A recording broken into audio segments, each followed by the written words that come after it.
Hey guys, today we're going to be discussing the Cascade Complete Dishwasher Pods.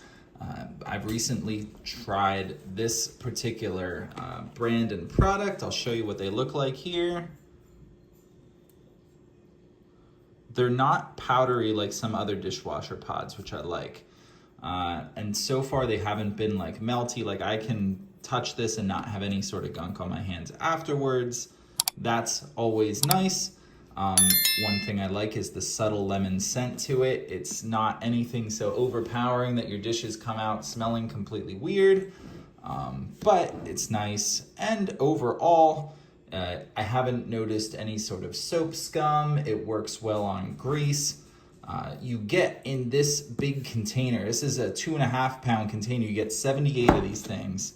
So this should last you a while. The one thing that I don't necessarily like is they promote that you don't even need to pre-rinse your dishes for this. They claim 48 hours, any sort of food stuck on and under that time frame, this itself is gonna wash off, and I don't think that's necessarily accurate.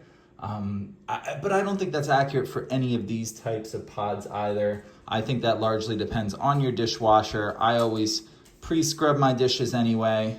But other than that little marketing claim, these do a great job. They smell nice, and I would recommend them.